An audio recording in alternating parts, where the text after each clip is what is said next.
Baik jemaah yang berbahagia, halaman 69 tentang dosa-dosa.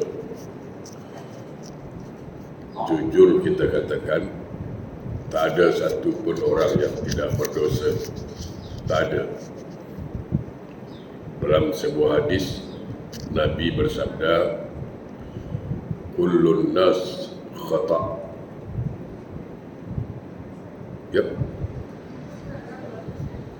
Halaman 69.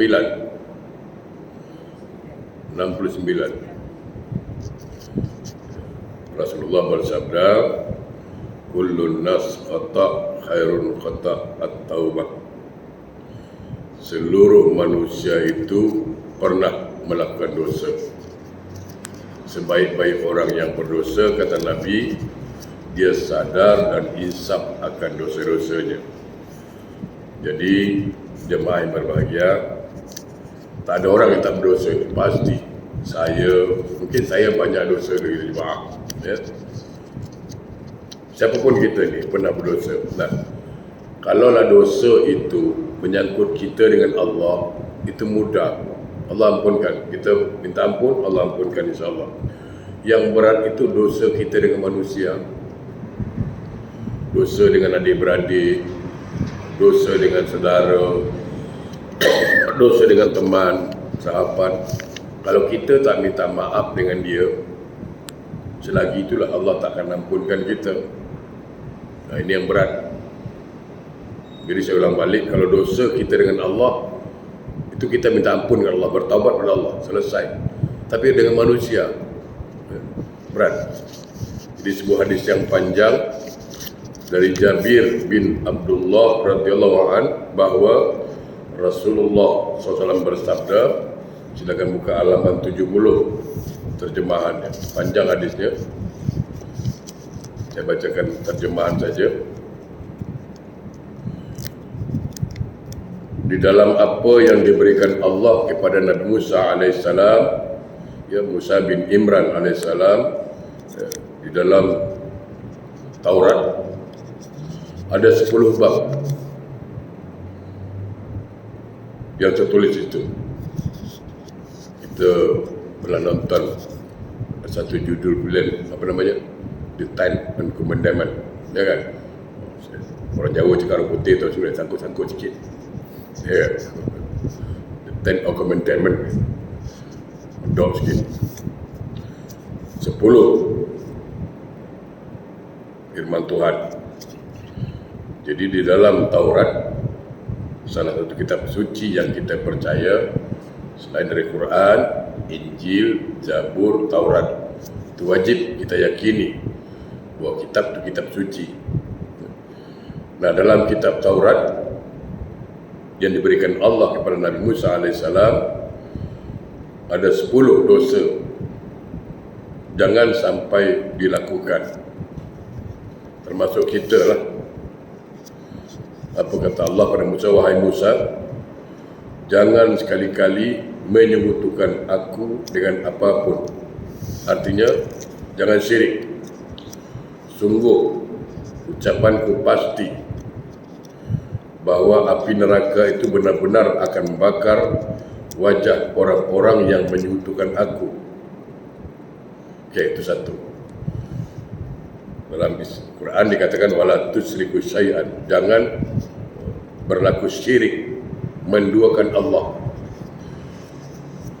Jemaah yang berbahagia, kita kalau syirik besar mungkin tidak. Kita tak akan menyembah kecuali kepada Allah. Kita tak akan minta kecuali kepada Allah. Ya. Ada syirik kecil yang kita selalu buat. Apa? Nabi dalam sebuah hadis dikatakan apa? Saya sangat khawatir terhadap umatku di akhir zaman yang kena penyakit, dijangkiti penyakit sirkur asghar, iaitu syirik kecil. Sahabat bertanya, apa itu syirik kecil ya Rasulullah? Arya, pamer, menunjukkan amal, itu dianggap syirik kecil. Kenapa? Lisannya menyebut lillahi ta'ala, aku buat karena Allah, tetapi hatinya mengharap pujian dari orang, itu dianggap syirik kecil. Saya mohon maaf, ketika orang itu membuat ibadah dalam keadaan riya, dalam keadaan pamer, ingat, dia bukan sedang beribadah, tetapi sedang bermaksiat kepada Allah. Maksiat dalam ibadah. Mungkin orang lain ingat dia buat ibadah, tapi Allah tahu. Ya. Jadi peringatan pertama dari Allah pada Musa AS juga kepada kita, jangan sekali-kali menyekutukan Allah. Ya.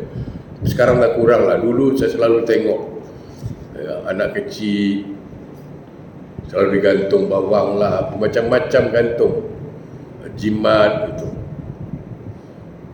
tangkal. Percaya, sejak aku dah ada tangkal ni kan, jualan laku lah sekarang, laris jualan. Jadi kau jual kat Gelang laku lah, kau jual kat Kubur, jual kat Pusara Abadi tu, jual cukang, laku tak laku. Pasang 10 tangkal. Sejak pakai cincin ni kan, itu hari jatuh motor tak ada apa-apa tau. Yalah, kau lari pelan, kau pakai cincin penuh jari, kau tunggu trailer, kau nak tengok tak mampus. Ya kan? Percaya sangat. Tapi ustaz tu yang digantung tu Al-Quran lah ustaz. Ayat Quran ustaz. Di rumah pun ada ustaz ayat Quran. Imam Al-Ghazali mengatakan, walaupun jimat itu tulisannya dari Al-Quran pun tak boleh. Kenapa? Al-Quran itu bukan jimat, itu menjatuhkan harga Quran, menjatuhkan martabat Quran. Quran itu Allah turunkan untuk petunjuk, untuk kita pelajari, kita baca, kita fahami dan kita amalkan, bukan untuk jimat. Ini tengok, datang rumah tulisan besar-besar ayat kursi lah, macam-macam. Bukan saya katakan tak ada berkah ayat Quran, tapi jangan kita ni sejak ada ayat kursi digantung ni kan, maling tak masuk ni. Yalah, kau tutup pintu, maling masuk macam mana? Kau buka lah pintu, kau baca 1000 ayat kursi tu. Tidak, syirik. Kadang kita berjalan nak pergi Johor atau pergi Batam, tiba-tiba ada pula ular melintas. Balik bang, suruh suami balik, patah balik. Kenapa? Jangan pergi, tu ada ular dah melintas, bagi tahu tu. Nanti kita pergi, nanti celaka tau. Tak pergi lakinya, dibatalkan keberangkatan itu, syirik. Dengan ular percaya pula. Jadi sekali lagi, pesan Allah kepada Nabi Musa AS juga pada kita, jangan, saya mohon maaf, agak batuk sikit, jangan sekali berlaku syirik, kerana janji Allah itu pasti dan siksa neraka itu pasti, dan orang yang syirik itu akan dibakar oleh Allah wajahnya nanti. Allah marah betul. Tak ada dosa yang besar kecuali syirik. Saya tanyalah jemaah sekarang, walaupun saya katakan bagi seorang suami boleh nikah 2, 3, 4, tapi tak ada isteri yang mengizinkan suaminya kahwin lagi, artinya dia tak mau diduakan kan? Isteri tak mau diduakan, walaupun boleh lah saya katakan, diizinkan. Bayangkan itu, yang dibolehkan lagi tak mau diduakan, apalagi Allah diduakan. Mana mau Allah itu? Oleh karena itu hati-hati, terutama solat. Solat satu contoh, kita kadang-kadang main-main. Ini contoh je lah. Saya selalu cakap gini, apa perasaan jemaah? Perasaanlah dulu. Atau katakanlah saya dipanggil ke Majlis Kamidah, Ustaz boleh datang rumah tak? Saya nak bincang sesuatu. Saya cakaplah, boleh, saya pun ada perlu je nak jumpa. Saya datang rumah dia, dia buka pintu. Bila saya bercakap, muka saya pandang lain. Saya cakap dengan beliau, dengan Haji Hamidah, saya nak minta tolong aja. Tapi beliau duduk depan saya pandang lain.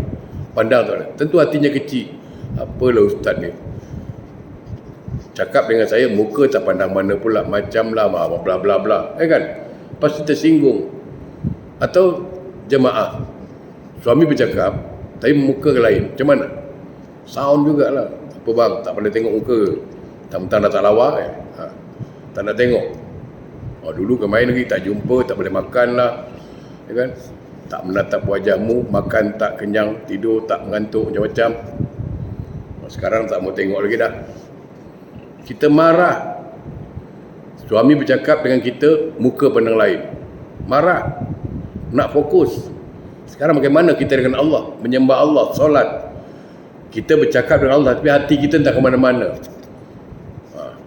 Allah tak marah. Ya. Allah memandang zahir, batin. Kita pandang zahir. Bayangkan, kita orang bercakap dengan kita, mata tempat lain, pandang lain, muka aja arah lain. Kita pun marah. Apalagi Allah.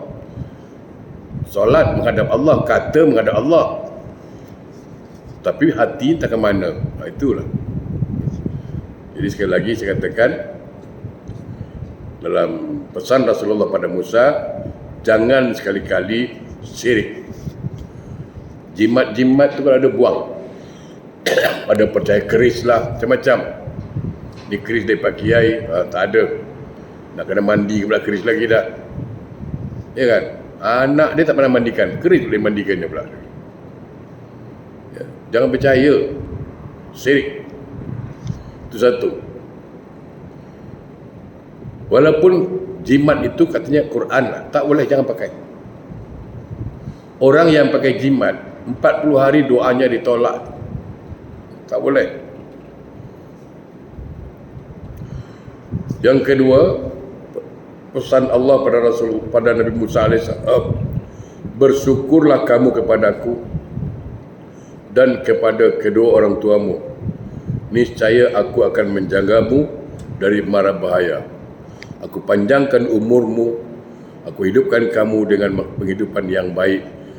Kemudian aku pindahkan kamu ke alam yang lebih baik lagi. Okey. Subhanallah.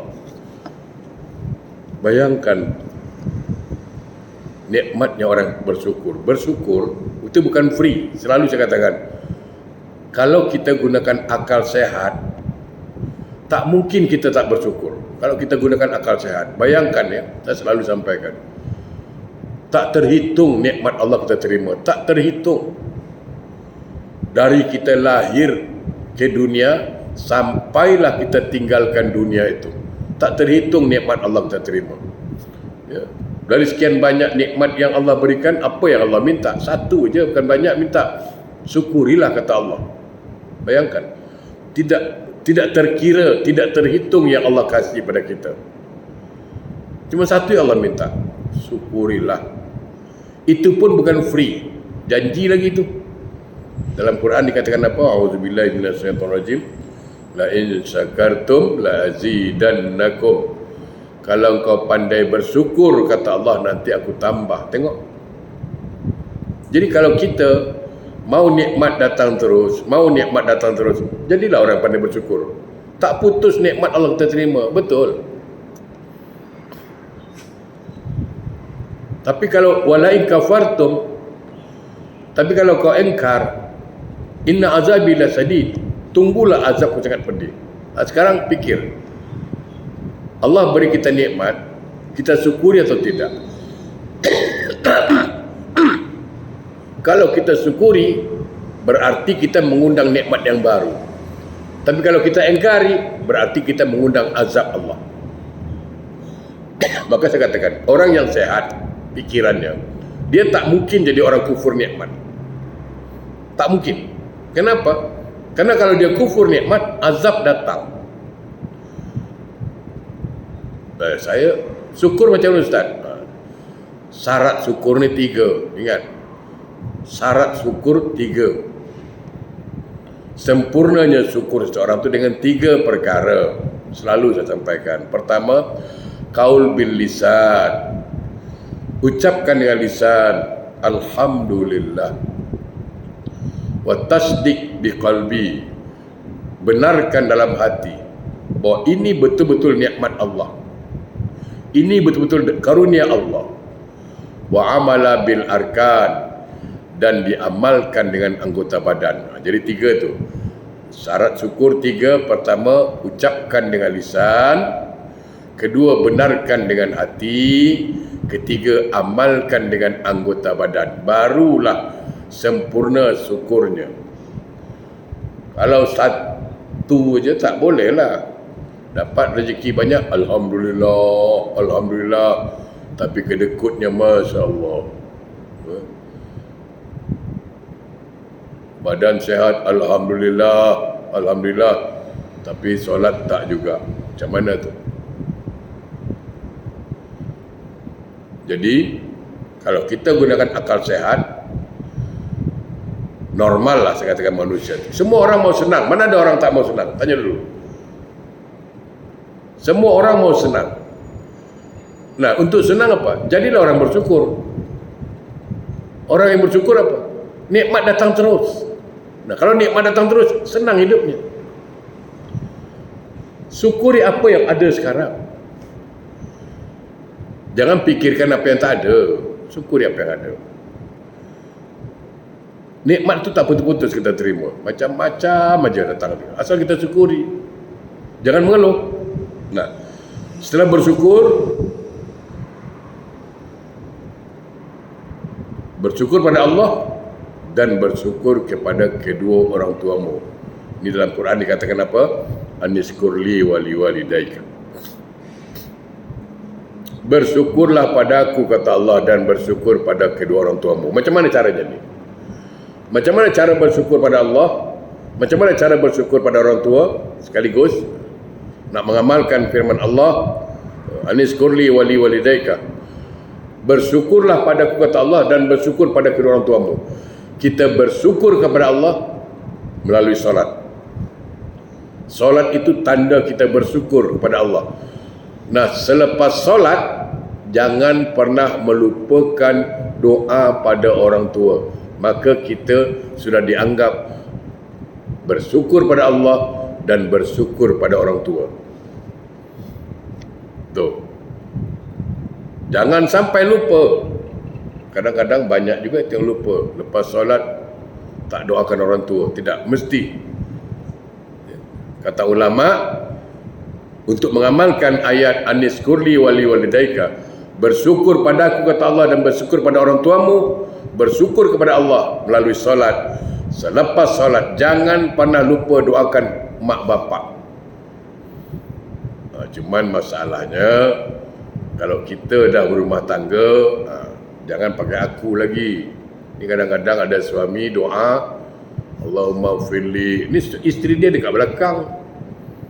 Allahumma firli zunubi wali walidayya warhamhuma kama rabbayani saghira. Isteri yang dengar suami baca doa begitu, kata ulama, boleh jangan aminkan. Jangan aminkan. Kenapa tak boleh aminkan, Ustaz? Ini termasuk suami yang ego, nak menang sendiri. Elok dia baca Allahumma firli, ya Allah ampunkan aku. Habis isteri dia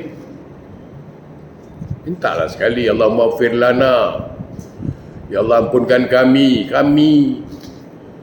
Artinya aku dan isteriku dan anak-anakku, ramailah. Wali walidaina, dan kedua orang tua kami. Siapa itu? Mak bapakku, mak bapak mertuaku. Gitulah. Ini tidak. Allahumma firli, ya Allah ampunkan aku, wali walidayya, dan kedua orang tuaku. Tapi mak mertua kau, anak dia kau nak, mak dia kau tak doakan. Kacau kita ni. Itu banyak tu. Maka cakap dengan suami, isteri pun jangan baca Allahumma firli. Kecuali belum kahwin, cerita lain lah, seorang dia boleh lah. Tapi dah berumah tangga, sebaiknya Allahumma firlana, ya Allah ya Tuhan kami, ampunkan dosa-dosa kami. Kami siapa? Aku, anak-anak aku, keluarga aku, banyak kami di sini. Jadi intinya, orang kalau bersyukur kepada Allah, dia pasti solat. Selepas solat, dia tidak akan pernah melupakan doa pada orang tuanya. Nah, apa yang dikasih? niscaya kata Allah, aku akan menjagamu dari mara bahaya. Jemaah tengok ya, carilah. Ada tak anak yang berbakti pada orang tua tu hidupnya susah? Tak. Tapi sebaliknya anak durhaka ada tak yang sukses? Tak ada. Tidak ada kejayaan, tidak ada kebahagiaan bagi anak durhaka. Tak ada. Betul saya cakap, tak ada. Jadi ketika kita baik dengan orang tua, pertama Allah hindarkan kita dari musibah rumah tangga, musibah apapun lah, terhindar. Yang kedua, kata Allah pada Nabi, aku panjangkan umurmu. Panjang umur sini ada dua.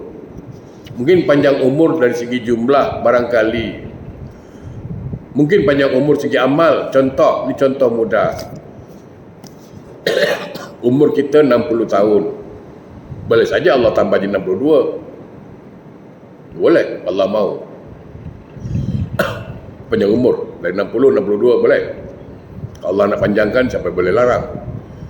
Tapi ada panjang umur secara hakikat. Apa contoh? Dia beli Quran, dia kasih anak-anak tahfiz, dia dah meninggal, tapi pahalanya itu tetap mengalir. Itu panjang umur juga. Orang akan sebut-sebut, ini dialah beli Quran ni sampai saya baca. Ni madrasah dialah dulu bangun. Tu panjang umur kerana sebut-sebut.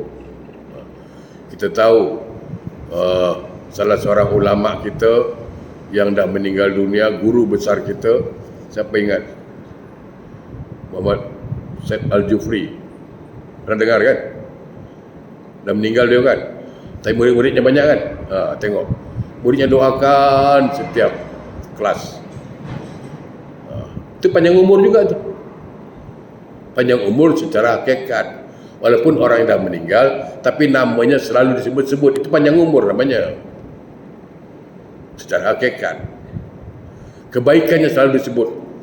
Gitu. Dan kata Allah, aku hidupkan kamu dengan penghidupan yang baik. Jemaah carilah. Carilah. Anak durhaka, hidupnya tenang, itu cari, tak ada. Walaupun jemaah tengok, rumahnya besar, kereta besar, tapi ingat, hidupnya tak tenang, gelisah terus. Nah, anak yang berbuat baik pada orang tua, akan Allah berikan kehidupan yang baik.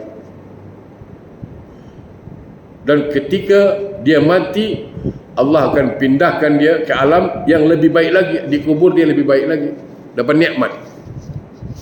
Itu kelebihan. Iaitu pesan Allah pada Musa yang kedua. Jadi pertama, jangan syirik kepada Allah, baik syirik kecil maupun syirik besar. Yang kedua, bersyukur pada Allah dan bersyukur kepada kedua orang tua. Selanjutnya, jangan membunuh jiwa yang aku haramkan, kerana akan menjadi sempit bagimu dunia yang luas dan langit dengan semua penjurunya, serta kamu akan kembali bersama murkaku di neraka. Ini dia. Jangan membunuh. Ya, mudah-mudahan kita tidaklah sampai berbuat demikian. Sebab bagi orang yang membunuh, apa yang terjadi? Dunia ini akan sempit. Dunia akan sempit. Padahal dunia ini luas.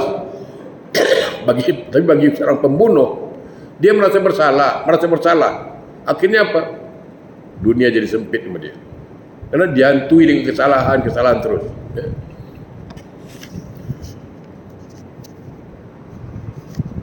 Dan orang membunuh itu akan kembali pada Allah dalam keadaan murkanya Allah. Subhanallah min zalik. Selanjutnya, jangan bersumpah dengan namaku dalam dusta atau perbuatan dosa lainnya, karena sesungguhnya aku tidak akan membersihkan dan mensucikan orang yang tidak mensucikan aku, dan orang yang tidak mengagungkan namaku. Memang Nabi pun pesan. Nabi SAW tidak suka dengan umatnya yang suka bersumpah. Sikit-sikit sumpah. Nabi tak suka. Jangan biasakan cakap sikit baru sumpah engkau. Ya kan? Sumpah. Tak boleh. Nabi melarang. Kadang sikit cakap sikit sumpah. Sikit-sikit sumpah. Jangan. Tak boleh. Sumpah ni kalau terpaksa dalam keadaan darurat, kan tujuannya supaya orang meyakinkan, supaya kita meyakinkan bahawa kita betul. Ya, kalau perkara-perkara remeh berbual, kalau kita dah betul buat bersumpah-sumpah. Apalagi tak betul. Bersumpah dengan nama Allah padahal dia bohong. Itu Allah marah betul tu. Kenapa kita jual nama dia? Ya. Kita sendiri pun kalau orang jual nama kita, kita marah. Apalagi Allah. Ya. Jangan biasakan bersumpah, itu intinya. Cakap-cakap. Dengan suami cakap baik-baik. Jangan bersumpah. Sumpah bang. Sumpah. Ya. Tak ada. Kalau kita betul, tak payah sumpah lah. Kecuali kalau suami tak yakin dengan kita, memudaratkan kita, barulah bersumpah. Selanjutnya, pesan Allah kepada Musa AS juga kepada kita, jangan kita dengki kepada sesama manusia atas karunia yang aku berikan kepada mereka. Kerana orang yang dengki itu musuh bagi nikmatku, menolak kehendakku dan membenci pembagianku kepada hamba-hambaku. Okey. Barang siapa yang tidak meninggalkan rasa dengki, maka aku tidak akan memperhatikannya dan ia tidak termasuk dalam perhatianku. Subhanallah. Jangan ada rasa dengki di hati kita, kikis habis-habis. Sebab apa? Bila kita dengki, terutama adik-beradik, dengki dengan adik-beradik, kenapa dia berhasil, kenapa dia berjaya. Kalau kita dengki dengan siapapun atas karunia Allah pada dia, berarti kita dengki dengan Allah, marah dengan Allah, tak suka dengan Allah. Allah yang tentukan dia, Allah yang kasih dia rezeki. Kenapa kita dengki pula? Ya? Tak boleh. Dan orang yang dengki itu musuh Allah. Ini kadang-kadang ada adik beli PTS, beli kulkas, peti sejuk, dia yang sejuk, dia yang kedinginan.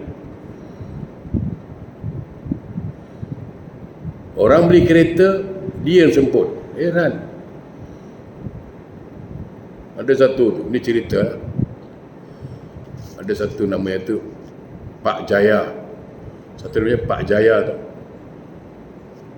Bisa bilang bapak lah. Singapura cakap cik lah. Namanya Jaya. Tetangganya Udin. Tapi dengki Udin ni dengki dengan Pak Jaya ni, heran saya. Dia cerita Pak Jaya ni cat rumah dia hijau. Udin tak mau kalah. Cat juga rumah dia hijau juga. Tak mau kalah. Si Jaya ni beli baju baru tau. Cantik baju baru dia, Sutra Kelantan. Udin besok pergi beli. Sama, Sutra Kelantan juga. Tak boleh kalah. Besok Pak Jaya beli kasut, harga $300. Udin besok beli lagi kasut. Boy. Pak Jaya beli kereta, Udin beli kereta juga. Sekali hari kemerdekaan Singapura. 9 apa? 9 berapa? 9 Ogos kan? Betul? Hari kemerdekaan Singapura bila? 8 9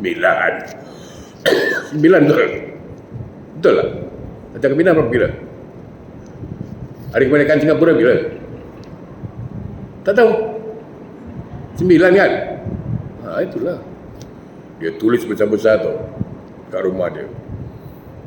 Semoga dengan hari kemerdekaan Singapura Singapura tetap jaya. Udin tak mau kalah, dia pun tulis dengan hari kemerdekaan Singapura, Singapura tetap Udin. Bukan tetap jaya, tetap Udin. Dia tak mau kalah. Itulah dengki. Tengok orang beli lansir pintu, kita nak tukar lansir juga. Orang ganti kursi, kita ganti kursi. Itu kan dengki. Maka Nabi pesan, kata Nabi apa? Kalau engkau dapat nikmat, engkau jangan heboh sana sini. Sahabat tanya, kenapa? Kerana banyak yang dengki. Kata sahabat, takkanlah aku dapat nikmat Allah dan dengki. Ada siapa? Orang yang tak suka dengan kau. Perhatikan.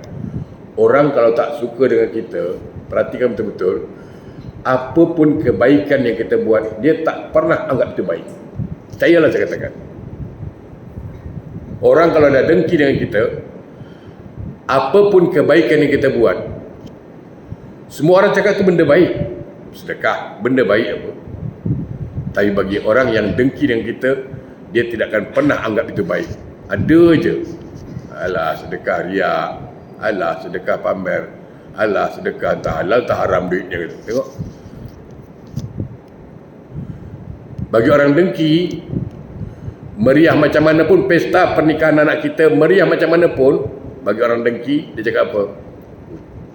Pesta meriah-meriah, hutang nanti, lepas hutang. Dia pula sibuk, macam dia pula yang bayar. Orang dengki begitu. Anak kita sukses, berhasil, alah, itu pandai menjilat, macam-macam orang dengki ni. Satu. Jadi orang yang dengki itu tidak akan pernah menilai orang buat baik. Maka Allah larang, jangan berdengki. Ya. Kerana dengki itu musuh Allah. Dan Allah tidak akan memperhatikan dia. Maka tinggalkan rasa dengki itu. Okey. Selanjutnya, jangan menjadi saksi atas pendengaranmu yang kau tidak dengar.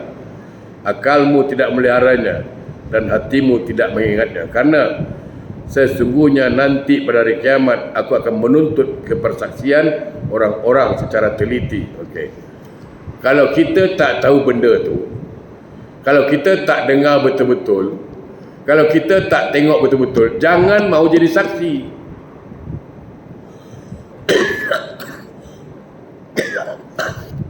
Kadang demi kawan, tahan kita bohong. Betul dia cakap, aku saksi dia. Jangan. Kalau kita tak tengok betul-betul, kalau kita tak dengar betul-betul, kalau kita tak yakin betul-betul, jangan mau jadi saksi. Kerana nanti di akhirat Allah tuntut kita.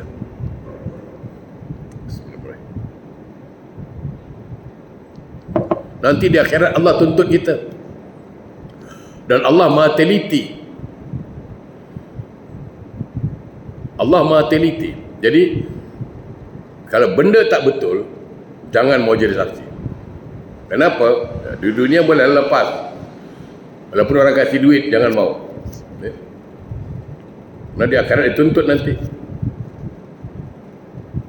Selanjutnya, jangan mencuri, jangan berzina dengan isteri tetanggamu, kerana aku menutup mukaku dan menutup pintu-pintu langit untukmu. Nauzubillah min zalik.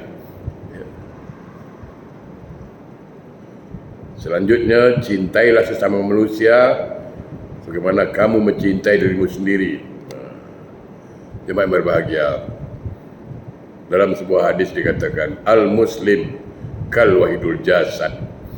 Orang Islam itu bagaikan satu tubuh. Orang Islam bagaikan satu tubuh. Kaki terantuk, mulut kata aduh, mata mengeluarkan air mata. Tanda apa? Tanda sedih. Itu orang Islam. Bukan bergaduh. Ini sesama Islam kita, ya Allah, Allahu Akbar. Tak tegur siapa. Bukan orang lain, kadang-kadang saudara sendiri. Tak. Macam mana kita sayang dengan diri kita, begitulah kita sayang sama orang Islam. Jangan ada rasa benci, rasa iri, rasa dendam. Tak boleh. Macam mana kita sayangkan diri kita. Yakinlah, saya masih ingat. Dan saya merasakan itu. Saya bukan puji orang tua, saya tidak. Dulu kami kecil-kecil, selalu komplain mak lah. Selalu komplain. Mak saya ni kalau dengan orang baik. Dulu. Terkenal di kampung tu dulu. Asal orang musafir aja, asal dengan musafir aja, tak siapa-siapa orangnya, nanti di kampung beritahu tu. Kau nak musafir kan, kau kan musafir, nak makan payah, kau jumpa nenek tu. Nenek tu mesti siapkan makanan. Memang mak saya tu spesial, hari masak lebih. Kadang kalau tak ada orang makan, dia risau lah. Ya? Ada 2 kejadian yang saya nak cerita dengan orang tua saya. Saya komplain, Mak kasih orang makan. Kami kadang-kadang sampai kurang lah, Mak. Saya kuat makan dulu. Mak saya kalau saya tambah, dia cakap apa? Kau pakai bismillah tak tadi? Kau makan bismillah tak tadi? Bismillah, Mak. Lain macam bismillah kau ni kan. Kata mak saya lah. Ingat-ingat lagi tu. Apa kata mak saya? Saya komplain. Kerana saya makan banyak, kurang. Mak kasih orang makan, saya kurang lah, Mak. Apa dia cakap? Sekarang kau rasakan ya. Tapi nanti bila mak tak ada, kau rasalah. Semua yang mak beri ni, kau yang terima padah. Kau pergilah merantau ke mana pun, kau pergilah jalan mana pun, anak mak tak takut. Orang akan kemaskan nanti. Betul. Kami 14 adik-beradik, 6 dah meninggal, tinggal 8. Merantau tak ke mana-mana, tapi alhamdulillah tak ada yang mati kelaparan. Ada je orang. Itu terbukti. Satu. Yang kedua, ada peristiwa yang sampai sekarang cukup menyesal saya. Begini, waktu saya pulang kampung, ini cerita dengan mak. Kerana mak saya suka masakkan orang, kebetulan saya rezeki lebih, saya beli beras banyak, 5 karung tak salah saya. Saya beli beras 5 karung, tak salah 5 karung lah. Berat pikiran saya, ini 3 bulan baru habis lah. Jadi saya pun relax lah. Ngajar terus. Tiba-tiba adik saya telefon. Dia cakap apa? Beras habis. Saya pun terkejut lah. Kan baru saya beli 5 karung. Mak tahulah. Dah banyak beras, banyaklah masak. Saya telefon mak saya nak tanya je. Betul habis beras? Itu yang saya tanya tu. Tak ada niat lain. Assalamualaikum. Waalaikumsalam, mak. Mak, beras habis je, mak ya? Langsung mak saya sepaning lah tu. Apa dia cakap? Kalau kau tak ikhlas, kau jangan kasih mak lagi. Itulah kalimat. Tahu tak apa yang terjadi? Saya nak sarahan. Kalau kau tak ikhlas, kau jangan kasih mak. Mak tak mau memberi orang tak ikhlas. Saya mau sarahan. Itu gelisah saya minta ampun. Gelisah betul. Saya balik, sarahan. Pagi, saya naik ferry. Jangan sampai mak saya meninggal, saya belum minta maaf. Pada saya bertanya betul-betul. Tanya je, mak habis, betul ke beras tu habis? Mak tahu adik saya salah kan? Kali mak saya cakap, kalau kau tak ikhlas, kau jangan. Itu betul-betul. Saya pergi ambil ferry. Langsung berangkat. Untuk apa? Untuk minta maaf. Itu. Jadi kalau kita menolong orang, jangan takut. Mungkin kita tak terima padanya, anak cucu kita dapat itu imbalannya. Jangan anggap kita, orang buat baik dengan kita akan terima baik. Belum tentu. Bukan kita kadang-kadang terima. Itu satu. Yang kedua, ada amalan yang bagus. Dan amalan itu saya rasakan betul hasilnya. Jadi jemaah, kalau dengan anak atau siapa pun lah, suami ke yang disayang, atau anak lah, siapa pun lah, kalau nak pergi ke mana-mana, cium keningnya, baca selawat. Cium kening dia, baca selawat. Ya. Fadilahnya apa? Orang ini takkan mati kecuali dipertemukan, baru dia meninggal. Dan saya rasakan orang tua saya meninggal. Alhamdulillah, saya berangkat daripada Singapura, ferry pertama, dengan izin Allah pula lagi, pesawat pula boleh lapang, dan sempat jadi imam. Isteri saya meninggal, pun saya dapat juga. Padahal saya lagi sarahan di luar. Nunggu saya sampai orang cakap, nunggu awak. Saya nak salat asar. Dilarang salat asar, nak tunggu juga. Alhamdulillah, di salawat. Ya, baca salawat pada anak. Siapa-siapa yang kita sayang lah. Ya murim lah, jangan bukan murim, jangan cium pula nanti kening dia. Sayang dengan ustaz, cium kening ustaz nanti. Bukan. Jangan salah faham pula. Orang tu takkan mati. Takkan berpisah kecuali dipertemukan kembali. Berjumpa orang tu. Itu. Jadi cintailah sesama manusia bagaimana kita mencintai diri sendiri. Selanjutnya, jangan menyembelih hewan korban untuk selain aku. Kerana aku tidak suka korban melainkan korban yang sebut nama aku dan benar-benar ikhlas karena aku. Okey.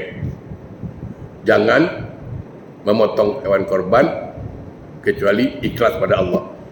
Dululah, zaman dulu ada, sekarang tak tahu. Dulu orang bikin jambatan, kononnya nak potong kepala sapi lah, tanam situ, tu jangan. Dulu nak tegak rumah, potong ayam, darah ayam diserak-serakkan situ supaya jangan makan darah, jangan.